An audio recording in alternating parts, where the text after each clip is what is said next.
안녕하십니까. 오늘 이제 합성 데이터 관련된 주제로 발표를 맡게 된 손규진이라고 합니다. 잘 부탁드립니다. 먼저 제 소개를 드리자면 저는 연세대학교를 졸업을 하고 내년부터 이제 서울대학교에 이제 컴퓨터 CS 석박사 통합 과정으로 입학을 하게 될 예정이고요. 저는 이제 주로 연구를 많이 하는데 뭐 해외 벤치나 KMMLU 같은 한국어 벤치마크 연구들을 주로 해왔었습니다. 그러니까 그 하게 된 이유를 좀 설명을 드리자면 2023년에 뭐 라마 같은 모델이 처음 나오고 스탠포드에서 알파카 모델이 나오고 해서 저도 똑같이 그럼 난 한국 알파카를 만들어야지 라는 생각으로 이제 막 튜닝을 하고 있었습니다. 데이터셋 만들고 이렇게 해서. 근데 이제 그 뭐 여기 아시는 분들도 계실 텐데 준범님이라고 거기도 이제 학습 엄청 잘 하시는 분인데 그분이 먼저 이제 공개를 하신 거죠. 코알파카라는 모델을. 그래서 이제 고민을 하기 시작을 합니다. 나도 똑같은 걸 만들었는데 이거를 어떻게 공개를 해야 되지? 그 마케팅을 뭐 더 잘해야 되는 건가? 네, 마케팅을 더 잘하려면 지표들이 필요한데 그러면은 벤치마크가 결국에는 필요하다는 얘기로 돌아가게 됩니다. 그러면은 이제 그런 생각을 하는 거죠. 지금 뭔가 모델 막 학습 막 한 번 더 해서 한 달 동안 1등 하느니 차라리 벤치마크 만들어서 오래 가는 좀 기준을 내가 만드는 게 나을 수도 있겠다라는 생각을 하고 저 헤레벤치라는 데이터셋, 저 KMMLU라는 데이터셋, 뭐 그 뒤로도 몇 개 더 만들었는데 아무튼 저 두 개를 만들고 현재 국내에서는 그래도 국내 기업들이 뭔가 본인들 언어 모델의 한국어 성능을 뽐내기 위해서 가장 많이 사용하는 지표 중에 하나를 만들게 되었습니다. 그래서 보시면 아시겠지만 24년과 이제 25년 한 중반, 한 초반까지를 다 벤치마크를 만드는 데 쓴 거죠. 그러다 보니까 이제 모두가 다 벤치마크를 만드는 시점에 돌아왔습니다. 그러니까 제가 처음 벤치마크를 만들기 시작했을 때는 다들 모델 학습을 하고 있었고 다들 이걸 어떻게 평가해야 될지에 대한 고민이 좀 없었던 것 같고 그래서 그럼 내가 그거 해야지 라는 생각을 했었고 지금은 다시 뭐 여러 가지 이유로 다들 벤치마크만 만들고 있어요. 그러니까 이제 석사를 뭐라 하는 건 아닙니다. 근데 이제 석사나 혹은 박사를 가서 벤치마크만 만들다 졸업하시는 분들이 한국뿐만 아니라 전 세계적으로 많습니다. 여러 가지 이유가 있는데 하나는 이제 더 이상 학습을 해서 막 대기업을 이기고 이런 게 쉽지 않은 순간이 오기도 했고요. 원체 공개될 때 좋은 성능으로 공개되다 보니까 이걸 학습하는 게 필요한가라는 생각을 하기도 합니다. 그리고 마지막으로 이제 원체 좋은 데이터로 이미 학습을 하다 보니까 그만큼의 그 퀄리티로 대량 생산이 불가능한 거죠. 하이 퀄리티 데이터를. 그래서 이제 다들 이제 한 땀 한 땀 수공예 작업으로 이제 소화 가능한 벤치마크를 하게 된 거고 저는 또 이제 홍대병이 도져서 그러면은 난 학습을 해야겠다. 약간 이런 생각을 하고 최근에 이제 좀 하고 있는 그런 상태입니다. 저희 최근에 이제 리즈닝 모델을 공개를 하게 됐는데 리즈닝에 대해서 정말 짤막하게만 설명하고 넘어가자면 그러니까 저희가 기존에 사용하던 언어 모델들은 어떤 태스크가 주어졌을 때 보통 즉답을 합니다. 한 30초에서 1분 안에 답변을 할 거고 저희가 레이턴시라고 해서 이거를 최대한 줄이는 작업에 신경을 많이 쓰게 되잖아요. 리즈닝 모델들은 조금 다릅니다. 그러니까 이 모델들이 1분만 생각을 해도 이미 너무나 문제들을 잘 푸는데 만약에 얘네가 1분이 아니라 1시간, 2시간씩 고민을 하면 어떻게 될까라는 생각에서 만들어지는 게 리즈닝 모델들이고 얘네는 뭐 레이턴시를 줄이는 목적보다는 어떻게 얘네가 효율적으로 오래 생각하게끔 해서 좋은 성능을 뽑아낼까를 이제 고민하는 거고요. 국내에서도 리즈닝 모델 연구가 꽤나 활발합니다. 뭐 보시면 아시겠지만 주로 대기업 위주로 굴러가고 있고 네이버 클라우드에서 공개했던 하이퍼클로바나 뭐 LG의 엑사원 DB나 엑사원 4.0 그리고 업스테이지의 솔라프로2 같은 것들이 국내에서 나온 대표적인 리즈닝 모델들이고 뭐 최근에는 이제 모레라는 회사에서 12B 리즈닝 모델을 새로 만들기도 했습니다. 근데 이제 이런 모델들의 문제점은 너무나 많은데 그러니까 얘네가 성능 면에서 문제라는 게 아니라 얘네를 사용하는 입장에서 정말 깜깜이인 경우가 많습니다. 예를 들어서 뭐 하이퍼클로바 같은 경우에는 얼마나 학습을 했는지 무슨 데이터를 학습을 했는지 공개가 안 되어 있고요. 뭐 솔라 프로2도 마찬가지고요. 그 하이퍼클로바는 그나마 이제 모델은 공개를 합니다. 이제 솔라 프로2는 모델 공개도 안 하고 엑사원 같은 경우에는 딥에서는 뭐 총 그래도 1.6밀리언을 학습을 했다. 요 정도 얘기는 했지만 이제 엑사원 4.0으로 넘어가면서는 뭐 데이터나 뭐 학습량 같은 걸 공개를 하지 않고 있는 상황입니다. 그럼 이게 왜 중요하냐? 이거 그냥 성능만 잘 나오면 됐지. 이게 무슨 의미가 있냐라고 생각하실 수도 있는데 그러니까 얘가 무슨 데이터로 학습이 됐는지 알아야 얘가 어디서 성능이 왜 잘 나오고 왜 안 나오는지를 이해를 할 수 있습니다. 그러니까 예를 들어서 저희가 그러니까 아인슈타인을 데려와서 수능을 치게 했다고 생각을 해보죠. 그러면은 성적이 안 나올 거예요. 그 사람은 한국말을 할 줄 못하니까. 그럼 아인슈타인은 그럼 멍청한 사람인가? 라고 하면 그건 아니잖아요. 그냥 학습이 저희가 필요한 방향으로 덜 됐다 뿐이지. 마찬가지입니다. 저희가 어떤 태스크에 이 모델이 적합한지 아닌지를 알려면 얘가 무슨 모델에서 어떤 데이터로 학습을 했는지를 알아야 좀 더 객관적인 평가가 가능해지고, 뭐 쓰는 입장에선 당연한 소리고, 이제 이거를 연구에 활용하는 입장에서는 얘네가 유해한 말을 하는지, 얘네가 수학 문제를 풀 때 어떤 경향성을 보이는지, 이런 거를 모두 이해하기 위해서는 데이터를 봐야 합니다. 그렇지만 그런 것들을 공개하지 않다 보니까 국내에서는 이건 좀 문제다라는 생각이 들었고, 그래서 이제 그럼 내가 만들어야지라는 생각을 이제 하게 된 거죠. 그래서 이제 맨 밑에 보시면 이제 제가 하고 있는 오픈 소스 팀 이름이 헤레인데, 저희뿐만 아니라 이제 많은 분들의 도움을 받아서 키스티라고 이제 한국정보과학기술연구원과 이제 오라클의 도움을 받아서 모델을 학습을 했고요. 뭐 여기서 이제 자랑처럼 막 엑사원 딥가 8분의 1 수준밖에 안 했다라고 적어놨지만 뭐 엄청난 자랑은 아닙니다. 왜냐하면 엑사원 딥이 나오고 저희 모델이 공개되는데 정확하게는 지금 기억이 안 나는데 그래도 한 6, 7개월은 걸렸어요. 그러니까 그냥 늦게 나왔으니까 그냥 효율성이 더 좋은 거여서 뭐 대단한 건 아니고, 그렇지만 저희가 강조하고 싶은 거는 저희가 어떤 학습 데이터를 썼는지, 어떻게 학습을 했는지, 무슨 모델을 학습을 했는지, 학습되고 나온 모델은 어떻게 생겼는지, 뭐 그 중간 체크 포인트들까지 공개하는 유일한 모델입니다. 이게 뭐 대기업들과 비교해서도 유일한 모델이고, 학계에서는 이 정도 스케일로 학습을 하기가 매우 힘들기 때문에 한동안은 저희가 유일한 모델이지 않을까 생각을 하고 있습니다. 이게 이제 저희 성능인데요. 이 벤치마크들 얘기를 좀 해보자면 여기는 이제 KMMLU 계열, 그 다 제가 만든 것들이죠. 있고 이제 메스, 이건 이제 약간 미국에서 출제되는 약간 중등부 올림피아드 정도라고 생각하시면 됩니다. 중등부 수학 올림피아드. 에이미 같은 거에는 고등부 수학 올림피아드인데 이제 한국어로 번역된 거고요.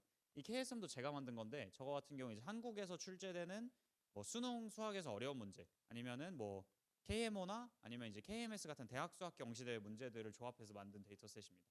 여기 있는 것들은 이제 그 헤레벤치 제가 만든 거죠. 그 언어 관련된, 그러니까 좀 그 한국어에서 좀 귀한 단어들을 얼마나 많이 아는지, 뭐 클릭은 이거 두 개는 제가 만든 건 아닌데 얼마나 이제 문화를 많이 아는지, 그리고 코발트는 문법을 얼마나 많이 아는지, 뭐 약간 요 정도 지표입니다.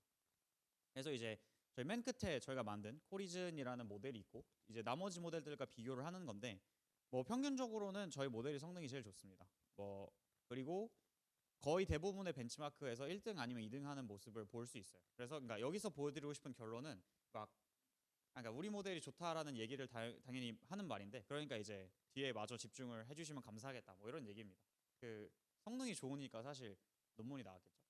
그래서 저희가 이제 학습 데이터를 수집을 하고 어떻게 합성 데이터를 만들어내는지에 대한 과정을 설명을 이제 드릴 텐데, 저 왼쪽에 보이는 저 화살표 순서대로 진행이 됩니다. 저희는 우선은 그런 생각을 했어요. 그러니까 저희가 외국에서 공개된 데이터셋을 그대로 번역을 해서 모델을 학습을 시켜봤어요. 근데 여러 가지 문제가 발생을 합니다. 이제 여러 가지 문제라 하면 한 6개월 전에는 그런 게 문제였어요. 번역체 같은 게 문제였어요. 근데 지금은 한 GPT-5 같은 거 쓰면 번역체는 더 이상 안 나와요. 너무 잘 번역을 하는데 이제 발생하는 문제는 뭐냐면 GPT-5한테 번역을 맡기면 엄청나게 공손하고 정형화된 답변, 그러니까 번역 툴로 말을 뱉어줍니다. 근데 실제로 유저들이 LLM을 사용할 때는 여기서 쓰시는 많은 분들도 그러시고 전 너무 그런데 저는 진짜 챗GPT한테 쌍욕하면서 쓰거든요. 너 진짜 이러면서. 근데 그런 데이터들이 빠진다는 거죠. 그리고 생각보다 그런 그 학습 데이터에서 존재하는 분포와 유저들이 물어보는 질문의 분포는 꽤나 다릅니다.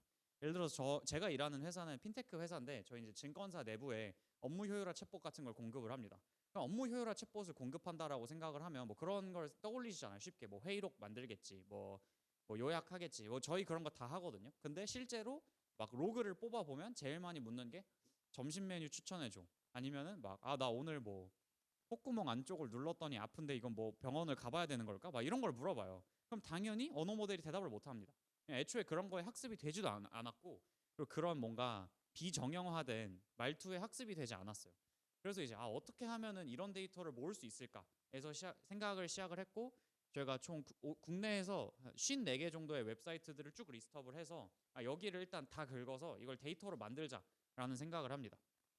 저희가 긁어서 포함한 웹사이트에는 총 3종류가 있어요. 하나는 이제 그 저작권 이슈가 없는 웹사이트들이 있을 거고, 두 번째는 이제 크롤링은 가능하지만 재배포를 금지하는 웹사이트들도 있을 거고, 마지막으로는 야 너네 크롤링 하지 마라고 금지하는 웹사이트들도 있습니다. 그 마지막을 제외하고 그 두 가지는 모두 다 수집을 했고요. 그러면은 크롤링은 가능한데 재배포 안 되는 웹사이트들은 왜 수집했냐라고 물어보시면, 그걸로 일단 학습을 해볼 수는 있잖아요. 재배포만 안 하면. 그리고 학습을 했을 때 걔네가 성능이 도움이 되면, 그러니까 성능이 올라가면 그거를 그대로 쓰거나 그걸 그대로 공개하진 못하겠지만 어떻게든 그거랑 비슷한 걸 만들어내야 되는 그런 상황인 거죠. 그래서 이제 그거를 확인하기 위해서 크롤링을 했고, 처음에는 저희가 막 꼼수를 쓰려고 했어요. 막 이걸 LLM에 태우고, 요즘 그런 거 많으니까. 근데 다 안 되고 그냥 저희 한 10명 정도가 그냥 앉아서 매일 크롤러를 하나씩 만들었습니다. 그래서 각 사이트별로 커스텀 크롤러를 하나씩 만들어서 크롤링을 진행을 했고, 총 600만 개의 유저 프롬프트를 수집을 합니다. 그러면은 저 54개에 약간 무슨 사이트들이 들어갔냐 이렇게 생각하실 텐데, 그러니까 여러분이 지금 떠올리시는 게 다 들어갔다고 생각하시면 됩니다. 뭐 지식인 같은 거 당연히 포함되어 있고요, 저 리스트에. 그리고 뭐 지식인부터 시작해서 제가 아까 말했던 게 그 약간 그 심연의 프롬프트들이 필요하다라고 했잖아요. 그래서 이제 약간 너 그런 커뮤니티를 해? 할 것 같은 그런 커뮤니티들 다 들어간 상태입니다. 그렇게 해서 총 600만 개를 수집을 했고, 그 수집하는 과정에서 이제 이미지 포함된 애들은 따로 모았어요. 그게 한 20만 개 정도 있었고, 저거는 이제 내가 나중에 써먹어야지 하고 이제 냅둔 상태고, 그 다음에 이제 QN3 32B라는 모델을 활용해서 답변을 이제 쭉 생성을 합니다. 원래라면 저 수집이 끝나고 저 프롬프트를 리라이팅하는 작업을 보통 논문들에서 많이 해요. 저 프롬프트들을 뭐 다른 LLM으로 써서 정형화 시킨다거나 어렵게 바꾼다거나를 많이 하는데, 애초에 저희가 원하는 거는 그 정형화된 더 어려운 프롬프트가 아니라 정말 그냥 망나니 같은 프롬프트들을 찾고 있었던 거기 때문에 저희는 그냥 냅뒀습니다. 그리고 뭐 저 뒤에 답변을 어떻게 생성했다라는 얘기가 나오는데, 저거는 뒤에서 좀 더 자세히 말씀드릴 거여서 우선은 그냥 넘어가고요.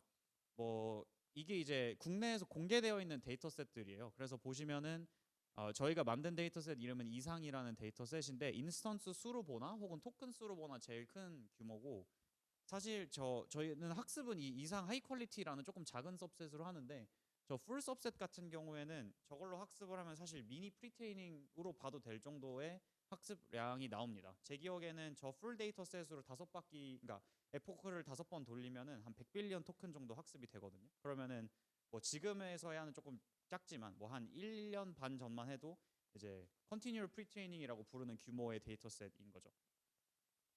네, 이게 이제 저희가 수집한 데이터셋의 분포입니다.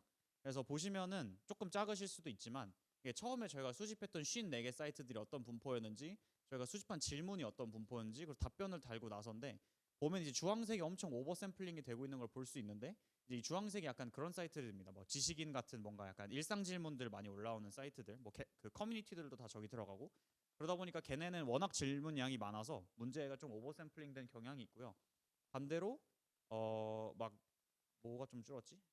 뭐 리걸 도메인, 예를 들어서 여기 지금 핑크색이 리걸 도메인인데 여기까지 가면은 아예 없어진 거를 거의 보실 수 있거든요. 이 리걸 도메인 같은 경우에는 그 크롤링 하지 말라 혹은 이제 재배포하지 말라라는 경우가 많아서 이제 불가피하게 좀 줄어든 그런 상황입니다.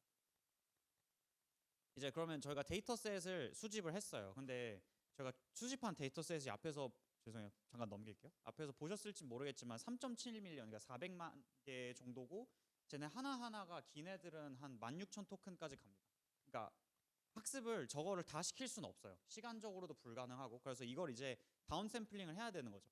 그래서 저희가 처음으로 하는 거는 이제 그 임의대로 막 데이터셋들을 조합을 해서, 지금 보시면 뭐 오픈 소스, 뭐 데일리, 메디컬, 코드, MCQA 이렇게 적혀 있는데, 그리고 나름대로 카테고리를 나눠 놓고 막 조합을 계속 바꿔가면서 한 번씩 학습을 해보는 거예요.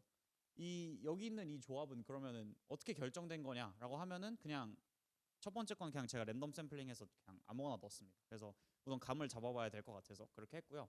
옆에서 보면은 지금 KMMLU 리덕스, 헤레벤치, 그리고 MCLM이라는 것에서 평가를 하고 있는 걸 볼 수 있는데, 저 같은 경우에는 저희가 이제 예전에 제가 머신러닝 학습을 할 때 그런 거 많이 하잖아요. 트레인 셋, 밸리데이션 셋, 테스트 셋을 만들잖아요. LLM을 학습할 때도 마찬가지입니다. 저희가 벤치마크를 평가를 하는데 헬딘이랑 헬다웃 벤치마크가 따로 있어야 돼요. 왜냐면 저희가 이렇게 해서 학습을 하다 보면, 전 의도치가 아니고, 그러니까 의도적으로 저 세 개 벤치마크에서 점수가 제일 잘 나오는 조합을 찾아가는 거잖아요. 근데 저 세 개에서 제일 잘 나온다고 해서 막 실물 세계에서 가장 좋은 건 당연히 아니에요. 프록시다 보니까.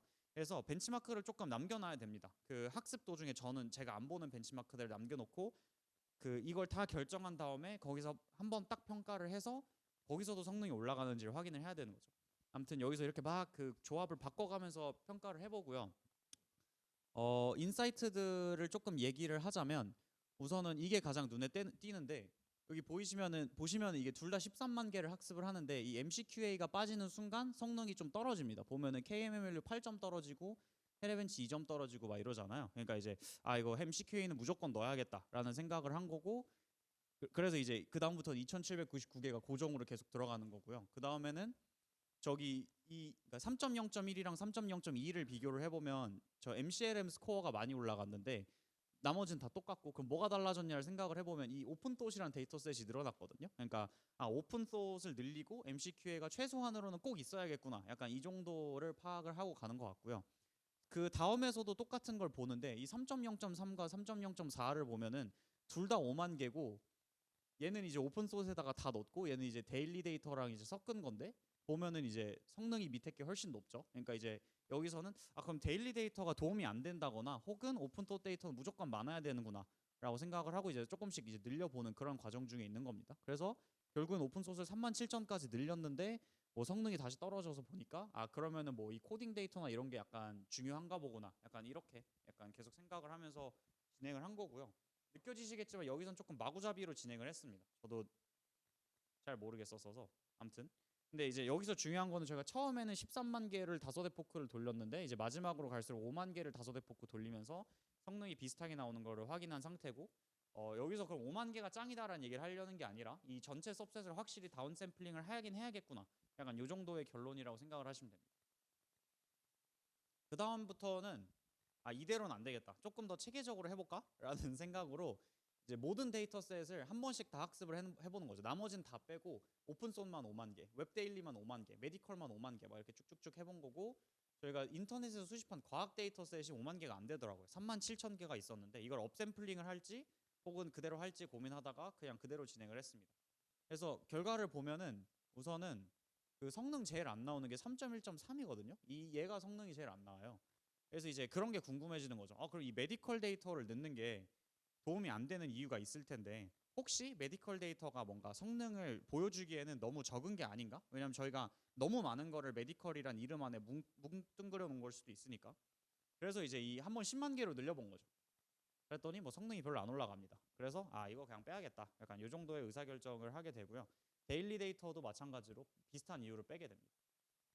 이거는 이제 데일리 데이터에서 한 실험인데 그 이제 데일리 데이터는 아까 말했던 뭐 그런 갤러리나 뭐 지식인이나 뭐 이런 데서 갖고 온 데이터예요. 그러다 보니까 저희가 평가하고 있는 뭐 경시대회형 수학 문제, 뭐 기술사용 뭐 무슨 시험 문제 이런 데에서는 그 성능이 불리할 수밖에 없어요. 그래서 이제 데일리 데이터만 쓰는 게 아니라 이제 데일리 데이터랑 그 오픈토디라는 데이터셋 그리고 그 시험 데이터셋을 2대 1.5 대 1.5, 5대 1.5 대 1.5, 그리고 10대 1.5 대 1.5를 이제 섞어가면서 데이터셋을 늘려가면서 학습을 한 건데 이제 결국에는 데일리 데이터는 적게 들어갈수록 좋다라는 성능 결과가 나오면서 마찬가지로 저것도 빼야겠구나. 약간 이 정도의 의사결정을 하게 됩니다. 그러면은 이제 의사결정을 다 했잖아요. 뭐 뭔 빼야 되고 뭔 넣어야 되고 뭔 늘려야 되고 다 했으니까 그럼 학습 돌리면 되냐라고 생각을 할 수도 있는데 이제 전체 데이터셋으로 처음 학습을 하게 되는 거예요. 왜냐면 그전 계속 5만 개씩 샘플링해서 진행을 했으니까. 그럼 여기서 중요한 건 뭐냐면 특히 방금처럼 합성 데이터로 모든 게 생성됐을 때는 그 학습이 엄청 불안정할 가능성이 매우 높습니다. 저희가 로스 그래프를 볼 때 이상적으로는 이렇게 우하향하는 그래프를 희망을 하잖아요. 여기서 보면 이렇게 확 튀는 거를 볼 수 있고요. 이거를 보통은 이제 로스 스파이크라고 부릅니다. 그래서 보통은 이렇게 로스 스파이크가 나면 그냥 그 모델이 망가져요. 이 뒤만 잘라서 보면은 뭐 여기 다시 그래도 이렇게 조금 이렇게 쭉 내려오는데 학습이 된 거 아니야? 라고 생각하실 수도 있지만 보통 이렇게 튀는 순간 모델을 망가지고 사실상 그 회복이 거의 불가능합니다. 이거를 저도 알고 싶지 않았어요. 저는 학습을 하고 망가진 거를 몇 번 확인하고 나서 이게 기도한다고 되는 게 아니구나. 약간 이런 생각을 하게 됩니다. 그래서 이제 정제 과정을 거쳐야 돼요. 데이터셋을. 특히 합성 데이터, 특히 LLM으로 생성된 데이터셋들은 정제 과정을 거쳐야 합니다. 그럼 저는 보통 어떻게 하냐면 저희가 보통 뭐 허깅페이스 트레이너나 TRL 트레이너나 뭐 악슬로틀이나 라마 팩토리 같은 걸 쓰면은 얘네들이 알아서 데이터셋 순서를 섞어요. 그 셔플링을 알아서 지가 하는 거죠. 근데 처음 학습을 할 때는 전 셔플링을 꺼놓고 학습을 하는 걸 추천을 드려요. 그래서 셔플링을 꺼놓고 학습을 쭉 하다가 이 로스가 이렇게 스파이크가 쭉 튀면은 저 딱 배치를 가서 그 배치를 다 열고 전 데이터를 다 읽습니다. 그냥 보통 저는 배치 사이즈를 뭐 해봤자 256에서 512 정도로 잡아놓고 하는데 뭐 512개 읽는데 얼마 안 걸리잖아요. 그래서 이제 다 읽어보는 거죠. 읽어보다 보면은 그 배치 전체와 구조가 좀 다른 데이터 셋들이 분명히 있을 거예요. 뭐 예를 들어서 저희가 흔히 디제너레이션이라고 말하는 뭐 똑같은 말이 엄청 반복됐다거나 혹은 저희가 뭐 특정 패턴에 맞춰서 이 포맷을 지키면서 학습을 하고 있었는데 그게 이상하다거나 다른 언어가 갑자기 섞인다거나 이런 것들이 있습니다.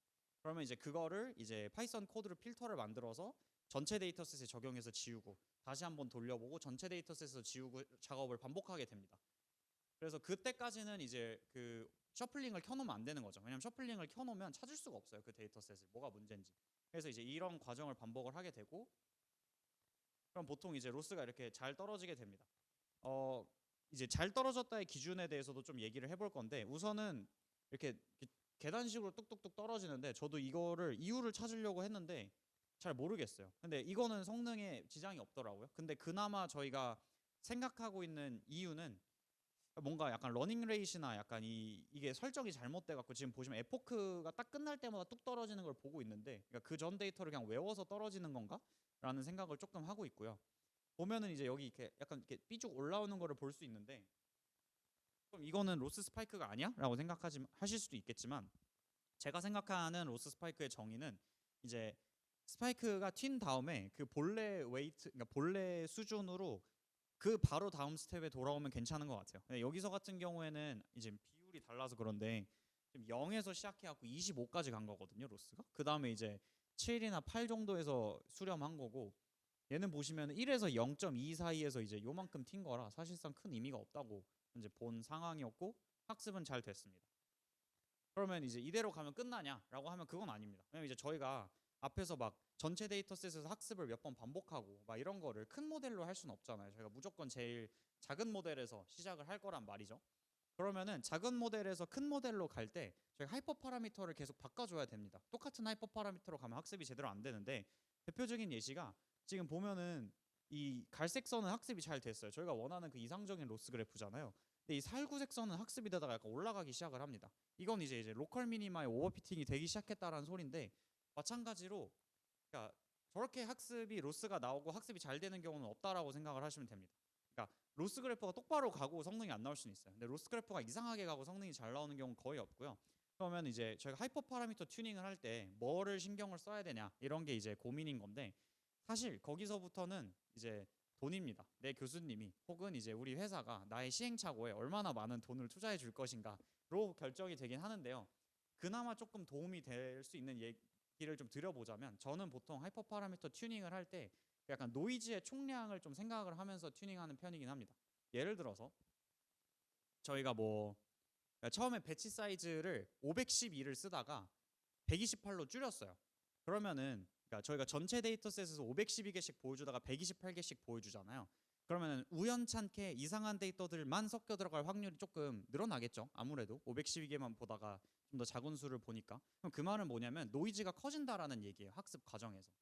그러면은 제가 배치 사이즈를 줄일 거면 이게 뭐 모델이 커졌을 수도 있고 아니면 뭐 여러 가지 이유가 있겠죠. 여튼 그 배치 사이즈를 줄일 거면 그래서 노이즈를 늘릴 거면 그 반대급부 뭔가 노이즈를 줄여줄 수 있는 기능을 하는 뭔가를 같이 해줘야 됩니다.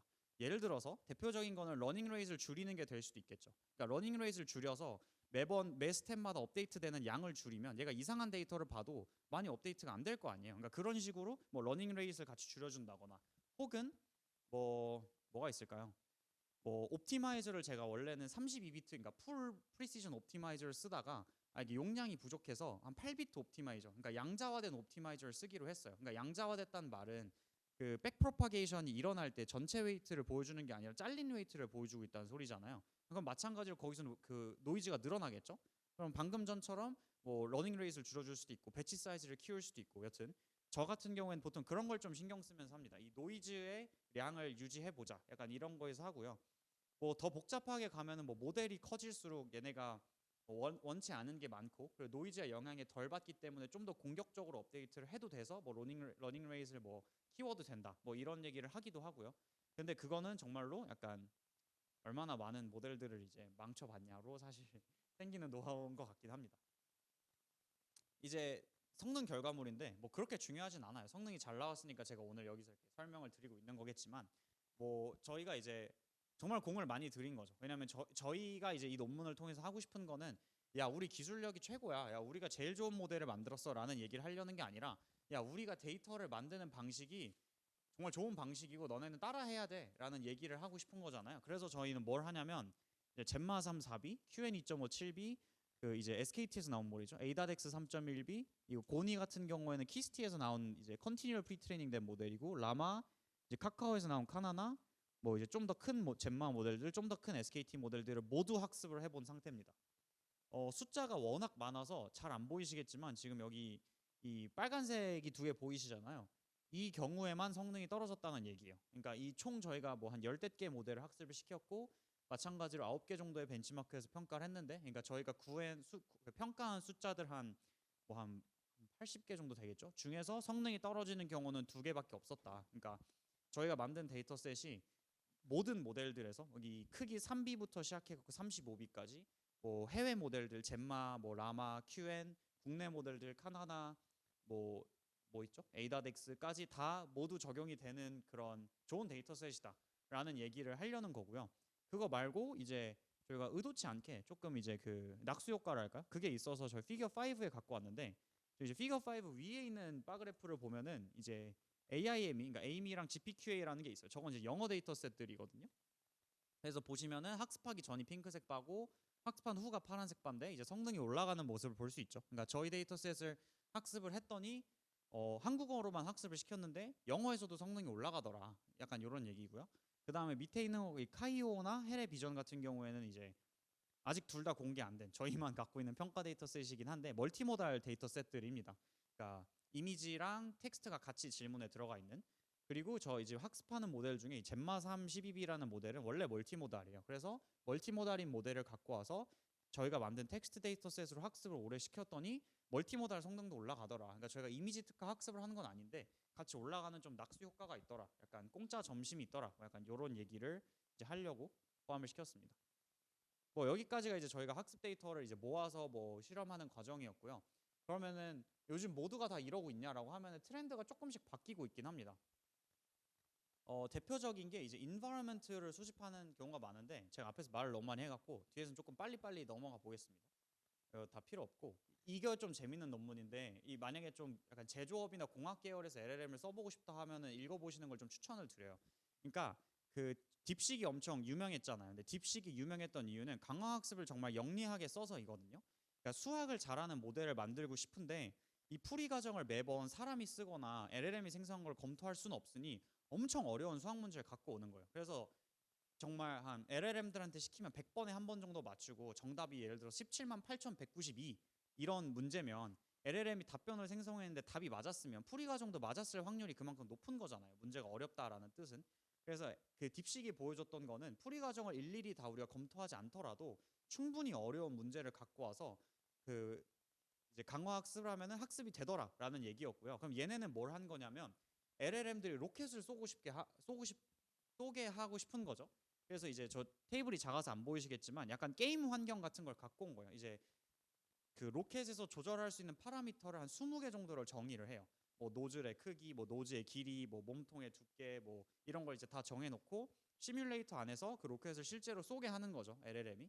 그 다음에 두 가지로 이제 학습을 진행을 합니다. 내가 원하는 고도까지 올라갔는가, 그리고 내가 원하는 곳에서 얼마나 멀리 착륙을 했는가를 바탕으로 이제 강화 학습을 해서 시그널을 주는 거죠. 그럼 앞에서 저희가 사용했던 논리를 그대로 적용을 해보면 얘가 뭐 풀이 과정을 옳게 적용한 건 아니더라도 얘가 내가 원하는 고도까지 보내는 일이 혹은 내가 원하는 곳에 착륙시키는 일이 전 잘 모르지만 엄청 어려울 거 아니에요. 그러니까 그거를 맞추고 있다라는 뜻은 이제 좋은 방향으로 학습을 시키고 있는 것 같다. 약간 이렇게 이해를 하는 거죠. 그래서 지금 해외에서는 그 뭐 아웃라이어나 뭐 스케일 AI 같은 애들이 뭐 국내에서는 그 뭐 있을까요? 크라우드웍스 뭐 이런 회사들이 2018년 17년 창업돼서 데이터를 막 만드는 걸로 투자를 엄청 많이 받았잖아요. 지금은 해외에서는 다 이걸 하고 있습니다. 그 결국에는 어떤 모델이 있냐가 아니면은 뭐 내가 어떤 뭐 누가 있냐 보다 중요한 게 그럼 이제 아까 이 앞서서 경우에는 지금 드는 생각이 그걸 거예요. 그 저 로켓 시뮬레이팅 하는 환경은 누가 갖고 있는데 얘네는 그 뭐 나사 같은 애들이 쓰는 걸 그대로 가져와서 썼다고 하고 그러면 이제 다른 회사들 입장에서는 저 가상 환경이 필요한 거거든요. 저 로켓을 쏠 수 있는 시뮬레이터 환경이. 그래서 그거를 만드는 스타트업들이 해외에서는 지금 엄청나게 유행을 하고 있는 상황입니다. 그래서 이제 그런 게 되게 활발하다 이렇게 볼 수 있을 것 같고, 요것도 되게 신기한데 이제 미국의 그 약간 그 뭐죠? 오펜하이머 같은 영화나 뭐 이런 거 보신 분들은 그 LBNL 같은 애들이랑 엄청 익숙하실 거예요. 그 미국에 있는 저희가 내셔널 랩이라 부르는 이제 국가과학 연구소입니다. 이제 그 중에서 하나인 알곤 내셔널 랩이라는 곳에서 최근에 나온 논문인데, 여기 보이시는 이 실험실 환경이 지금 다 로봇으로 구성이 되어 있어요. 그 다음에 LLM한테 이 로봇을 조작해서 실험을 하게 시키는 거예요. 그러니까 얘네는 아까 그 시뮬레이터 환경에서 한 단계 더 나아간 거죠. 그 시뮬레이터 안에서 뭐 로켓 쏘는 거 너네 사실 그거 그냥 게임이잖아. 근데 우리는 얘네한테 실제로 실험할 수 있는 환경을 줘놓고 얘네가 직접 리터레처 갖고 와서 자기가 원하는 실험 설계해서 실험할 수 있게 해줬더니 얘네가 과학자 같은 1인분을 하더라. 뭐 약간 이런 얘기를 하고 있는 논문입니다. 제가 이거 논문 제목을 어디다 넣어놓는 걸 까먹었는데 아마 그 알곤넷 ANL이라고 하고 뭐 에이전트 막 이런 거 검색하면 금방 찾으실 수 있을 거고, 사실 요즘 챗GPT가 워낙 잘 찾아서 그냥 챗GPT한테 이런 거 들었는데 무슨 논문인지 알아 하면 아마 찾아주긴 할 겁니다. 아무튼 그래서 이런 것들이 굉장히 유행을 하고 있는 상태다라고 생각을 할 수 있을 것 같아요. 그래서 국내에서는 그럼 이제 국내 제조업체들이나 이런 경우에는 이제 더 이상 막 LLM에 목맬 필요가 없는 거예요. 본인들이 쓰던 시뮬레이터 환경 같은 게 사실 오히려 얼마나 잘 구축되어 있느냐가 조금 더 중요한 그 페이지로 넘어가는 거죠. 저희가 한 1년 전까지만 해도 막 모델이 문제가 아니고 데이터가 해자다 이랬던 것처럼 지금은 사실 데이터가 문제가 아니고 데이터를 꾸준히 생성해낼 수 있는 그 뭔가 시뮬레이터 환경을 갖고 있는가가 조금 더 기술적 해자로 작용하게 되는 그런 시점입니다. 여기가 아마 제 슬라이드 마지막이 아니네요. 네, 여튼 이건 이제 LLM이 직접 뭐 조작한 그 순서를 보여주는 것 같은데, 사실 저도 이게 무슨 실험인지 몰라서 뭐 설명드릴 수 있는 게 없어요. 무슨 폴리머 어쩌고 저쩌고 적혀 있는데 저는 이제 아까 보신 것처럼 경제학과를 나왔기 때문에 뭔 소리인지 잘 모르고요. 이게 제 마지막 슬라이드고, 여기서 하나만 더 보태서 얘기를 하자면, 그러면은 뭐 시뮬레이터 환경을 만들기 어려운 경우도 있어요. 예를 들어서 지금 제가 하는 거는 엄청 어려운 수학 문제를 만드는 작업을 합니다. 그럼 뭐 수학 문제 시뮬레이터 환경이 있지는 않잖아요. 뭐 엄청 뭐 적은 뭐 최적화 문제 일부는 가능할 수도 있겠지만 대부분 그렇지 않단 말이죠. 그럼 저는 어떻게 하냐면 우선은 문제 하나당 돈을 주고 사옵니다. 그래서 이제 교수님들한테 뭐 적으면 뭐 한 50만 원, 많으면 이제 몇백만 원까지 드리면서 문제를 사오고, 그 다음에 이제 교수님한테 슬쩍 인터뷰를 요청을 드리는 거예요. 교수님 문제가 너무 좋아서 이러면서 이제 인터뷰 요청 드리고 어떤 식으로 문제를 만드시는지를 들은 다음에 그 과정을 이제 제가 똑같이 LLM들과 상호작용하면서 따라 해보는 거죠. 그래서 최근에 어디까지 진행이 됐냐면 제가 이제 LLM과 주고받으면서 대화하면서 만든 문제를 그 칠레 대학교 수학과 이제 교수님 중에 한 분한테 가서 보여드렸어요. 그분한테 보여드렸던 이유는 이제 그분이 그 딥마인드랑 같이 알파 이볼브라는 그 모델을 사용해서 수학 연구를 하고 계신 분들 중에 한 명이어서 제가 컨택을 해서 수학 문제를 보여드렸고, 일단 그분이 엄청 신나하셨어요. 그래서 이제 원래 30분짜리 미팅이었는데 1시간 반을 미팅을 했고, 교수님이 신나서 막 수학 문제 한 문제당 막 30분씩 읽으시면서 이게 뭐가 좀 피시하고 어쩌고 저쩌고 하다가 결론은 뭐였냐면 제가 들고 갔던 문제 3개들 중에서 2개는 잘 만든 문제들인 것 같다. 이걸 보고 내가 LLM이 생성했을 거라고 의심하진 않았을 것 같다.